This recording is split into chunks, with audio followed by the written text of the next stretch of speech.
All right, so the 9x, solving rational equations. So the other day we did our multiplying, adding, subtracting, dividing of rational expressions. So how do you eliminate fractions from a rational equation? Because we're now dealing with an equation. When you deal with an equation, algebraically, if you do the same thing to both sides of the equation or to every term, it'll work.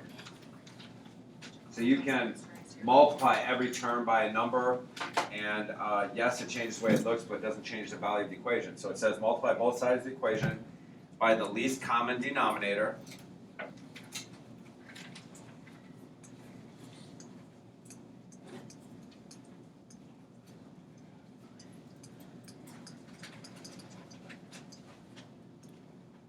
Doesn't always have to be the least common denominator. It could just be a common denominator. We talked about that the other day. To clear the equation of rational expression. So basically what you would like to do, and for most of you, is you want to wipe out the fractions as fast as you can. So,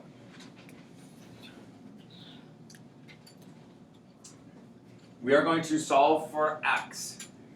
So we have a bunch of fractions in this problem. When you look at 2, 3, and 4, what's a common multiple for 2, 3, and 4?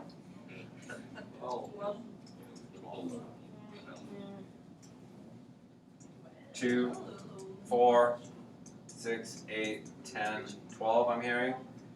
3, 6, 9, 12, 4, 8, and 12. So when somebody's talking about the least common multiple, you start multiplying things out. Times 1, times 2, times, and yes, the 12 is the first common number that you'll run into. If you can't find a common multiple, you could always take 2 times 3 times 4. What's 2 times 3 times 4?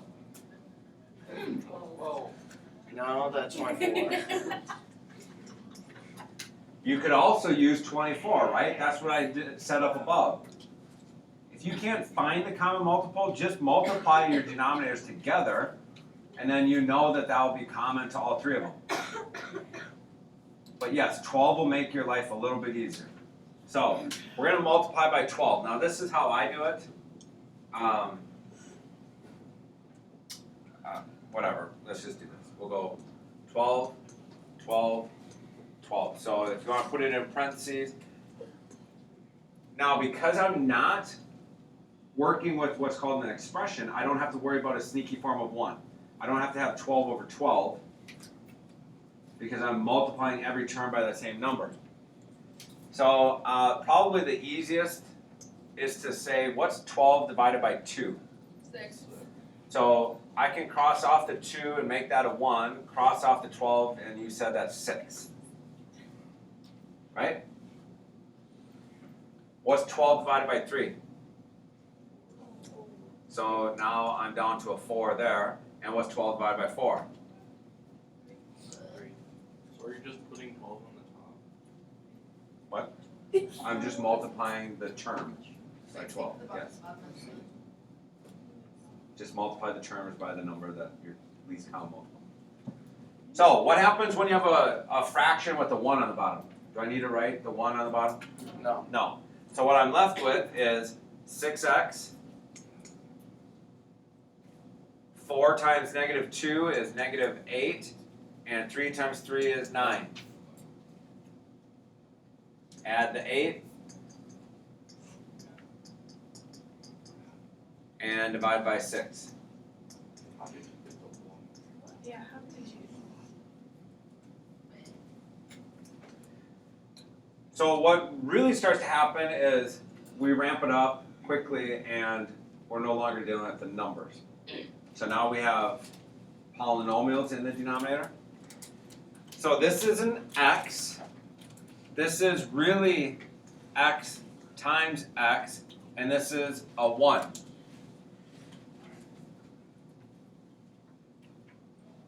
Right? My suggestion is you take all your denominators and do this, where we said 2 times 3 times 4 over here was 24. just multiply your denominators together, and that could be one way to find your common denominator to multiply by. Or look at the different factors and say, you know, what is this one missing compared to the other one? So if this one has an x in it, and this one has an x times x, what are we missing? We're missing an x, right? So I'm going to multiply everything by x. Then I go to the third one over here, which is a 1. What's it missing? 2 x's. It's missing an x from there. It's missing the x times x from here, right? But if I multiply by x times x, it'll take care of this one. This is already here. So we're going to have to multiply by an additional x up top. Now this particular example probably is a little harder to see. Maybe it'll make sense when we get into 3, 4. But when you get done, you want to be able to cross off all your factors on the bottom. So if you weren't able to do that, you have to go back and start over. So on the very first one here, 5 over x, I can cross off one of the x's I'm multiplying by and one of the x's that I'm dividing by. There's one on top and there's one on the bottom. Get rid of them. How about this middle term? I can get rid of both x's on top and both on the bottom. Can I get rid of anything in the third one? No, but what's its denominator? 1. Do I really need to write the denominator 1? No. So what's left? 5x. Plus 6 Just plus 6 equals 6x squared. equals 6x squared. How are we going to solve this? What kind of equation is that?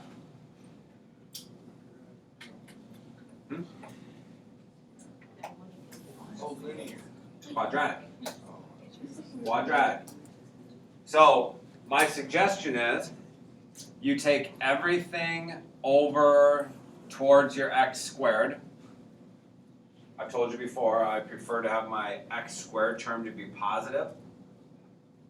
It just works better. So if I send everything over there, it's going to look like 0, 6x squared minus 5x plus minus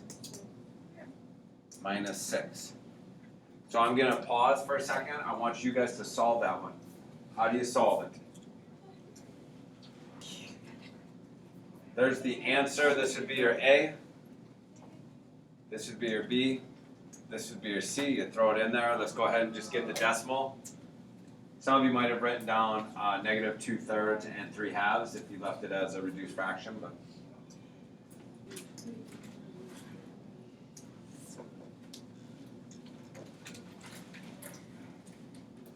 all right, so on something like number 3, look at the denominators. 2 of them are the same, right? And one of them is a 1. So if it helps you, put the whole number over 1 if you want. So the nice thing for this problem is if I multiply by x minus 8, x minus 8, x minus 8, I'm getting rid of the x minus 8 there and there. I'm getting rid of it there. So now you have 1. Be very careful right here. You're going to take negative 1 times both of those. So you get negative x plus 8 equals 7. I probably would subtract 1 and subtract 8. Subtract 1, subtract 8. So that's 7 minus 9 is negative 2. And then you have to finish by dividing by negative 1. And I get positive 2.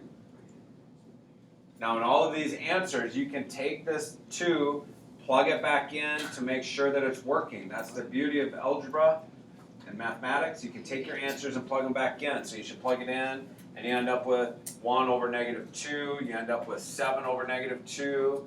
What's negative 1/2 minus negative 1 is a 7 over negative 2, that kind of thing. So for number 4, all I want you to do is think about what would you do to get rid of the denominators? What could I do to multiply by something to get rid of the denominators? Think about what you do.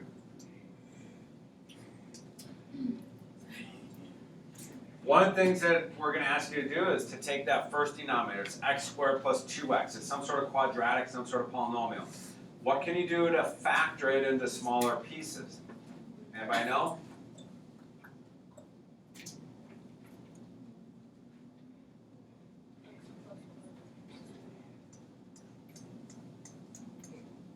So that first denominator can factor into x plus 2. How does that help us? Well, let's take a look. This denominator has a factor of x. The second denominator is also contains a factor of x, and the last one does not, right? So I'm going to have to multiply everything by an x to get rid of it. What about this x plus 2? How would I get rid of that? I would also have to multiply by an x plus 2. But you can't just multiply one term by x plus 2, you have to multiply all of them by x plus 2. So then I go to the second one, this x right here, it's just a plain x. Is it already in the green? Am I going to get rid of it? Yep. And there's nothing to get rid of over here. So we're done. That green stuff will take care of everything.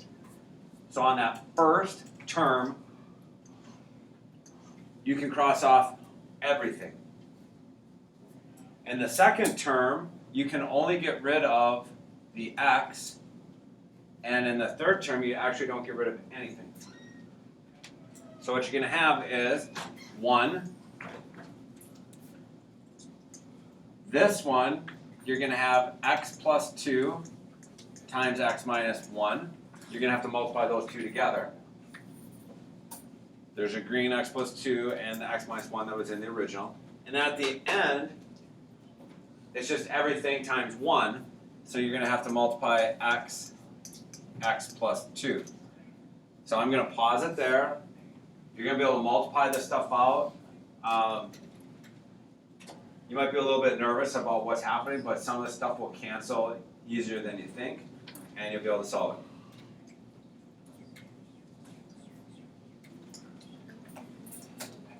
This is 1 plus x squared plus x minus 2. X times x is x squared, 2 times negative 1 is a negative 2, and when you do your inside you have 2x, when you do your outside you have negative x. So you have a 2x and a negative 1x. They go together for the positive x. And then on the right-hand side, you have x squared plus 2x. You distribute the x through it. And this is why I said it's not as bad as it probably looks, because when you have an x squared on both sides of the equation, get rid of it. Or when you subtract 1 to either side, they'll undo each other. So now I have let's go ahead and do this. Let's go minus x here, minus x there. So I have 2x minus x, which is x. This is gone now. What do these add up to? 1 minus 2. Negative 1. So that's it. So you should be able to take this negative 1 and plug it back in. You know, you end up with 1 over negative 1 squared is 1 plus 2 times negative 1 is negative 2. So what's 1 minus 2? Negative 1. Then we're adding, what's negative 1 minus 1? Negative 2 divided by negative 1 is a positive, ends up being a positive 2. Is that equal to 1? So this is negative 1 plus 2 is that 1. 1 equals 1. Yes. It checked out. Perfect.